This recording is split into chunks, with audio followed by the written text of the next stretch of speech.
नमस्कार दोस्तों। एक बार फिर से स्वागत करता हूं आप लोगों को हमारे चैनल कृपा सिंधु पे। दोस्तों, आज हम प्रेरक प्रसंग में मातृ सेवा का महत्व के बारे में जानेंगे। तैत्तिरीय उपनिषद में लिखा है, मातृदेवो भव, अपनी माँ को ईश्वर समझने वाले बनो। इस प्रकार अत्यंत प्राचीन काल से ही भारतीय संस्कृति में मातृ पूजा की परंपरा चली आ रही है। सनातन धर्म में माता पिता दोनों बड़े पूज्य हैं, क्योंकि व्यक्ति जीवन का प्रथम पाठ और यहाँ तक कि मातृभाषा भी उन्हीं से सीखता है। निश्चय ही ये सनातन धर्म का गौरव है, उसकी महानता है। उपनिषदों के मंत्र केवल पाठ तथा अध्ययन करने तक ही सीमित नहीं है, बल्कि आज भी ऐसे लोग हैं जो अपने जीवन में उनका आचरण करते हैं। वे लोग साहसी हैं और वे ही इस शाश्वत धर्म को शक्ति प्रदान करते हैं। इस संदर्भ में कुछ समय पूर्व घटी ऐसे ही एक प्रेरक घटना यहाँ प्रस्तुत है। तो मित्रों, मध्य प्रदेश के जबलपुर में कैलाशगिरी नाम का एक बालक था। एक बार वो पेड़ पर से गिरकर बुरी तरह घायल हो गया। उसे यथाशीघ्र चिकित्सक के पास ले जाया गया, लेकिन उसके बचने की संभावना कम थी। उसकी माँ ने भी वही किया जो संसार की असंख्य माताएं करती हैं। उन्होंने अपने पुत्र की रक्षा के लिए अपने कुल देवता भगवान शिव से प्रार्थना की और साथ ही ये प्रतिज्ञा भी की कि वे 2000 किलोमीटर पैदल चलकर रामेश्वरम दर्शन करने जाएंगी।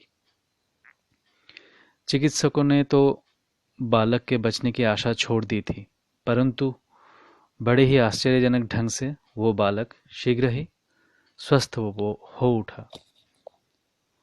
परंतु उसकी युवती माता अपनी प्रतिज्ञा पूरी न कर सकी।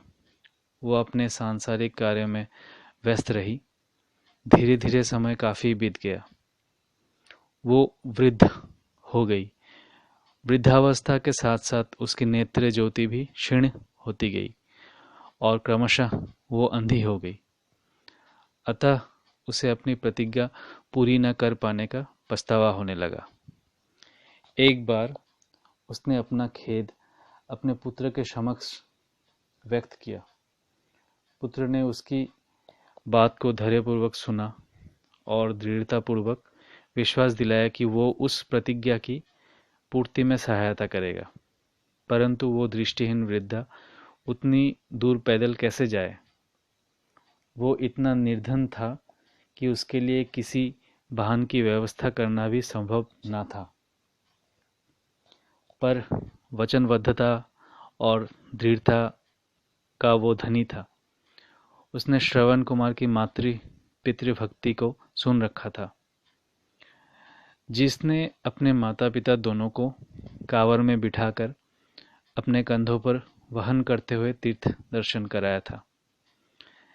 कैलाशगिरी ने भी श्रवण कुमार के समान ही पैदल यात्रा का निर्णय लिया। उन्होंने भी बांस की कांवर बनाई।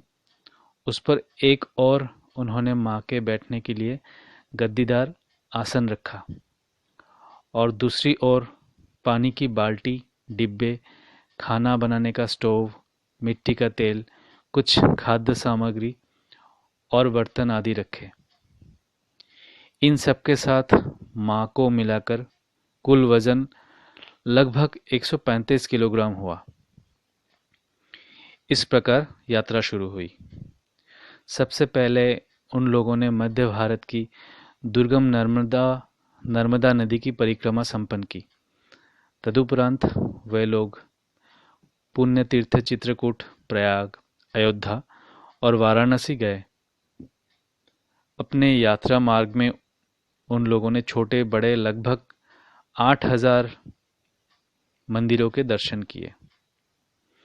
सन 2005 ईस्वी की मई में वे लोग अपने गंतव्य रामेश्वरम पहुंचे। मंदिर के संचालकों ने सैकड़ों भक्तों के साथ उनका यथायोग्य स्वागत किया। सभी लोग माता और पुत्र के इस अद्भुत निर्णय, उनकी ईश्वर भक्ति और माँ की इच्छा पूर्ति के लिए पुत्र की निष्ठा से अभिभूत हो गए। इस अद्भुत घटना से प्रभावित अनेकों भक्तों ने वायुयान, रेलगाड़ी, वातानुकूलित कार द्वारा यात्रा की व्यवस्था करने की भी प्रस्ताव किया, पर उन्होंने इसे विनम्रतापूर्वक अस्वीकार कर दिया, क्योंकि माँ ने पैदल ही जाने और आने की प्रतिज्ञा ली थी।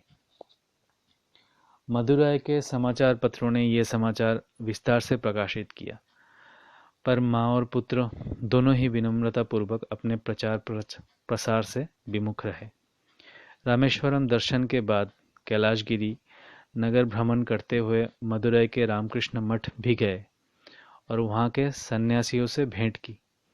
बाद में माँ पुत्र दोनों ने अपने स्वनिर्वाचित पद से प्रस्थान किया।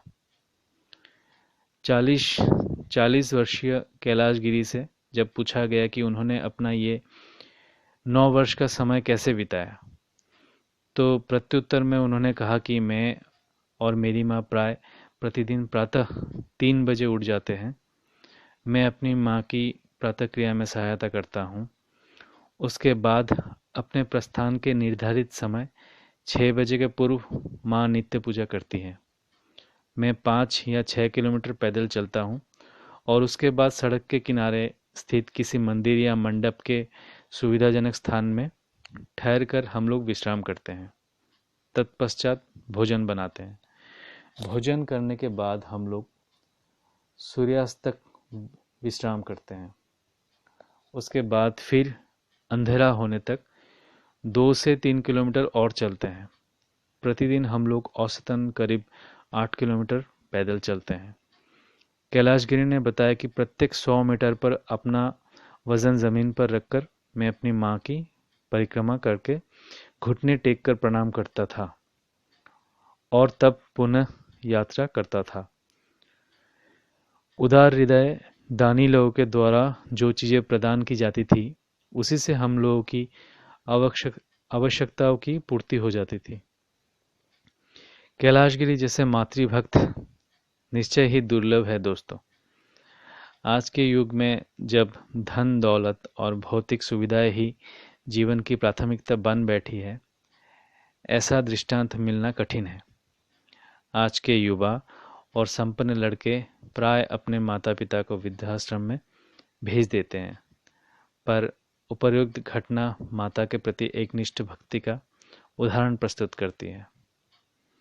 कैलाशगिरी जैसे मातृभक्त पुत्र की उत्तरोत्तर वृद्धि और विस्तार हो, यही हमारे ईश्वर से प्रार्थना है।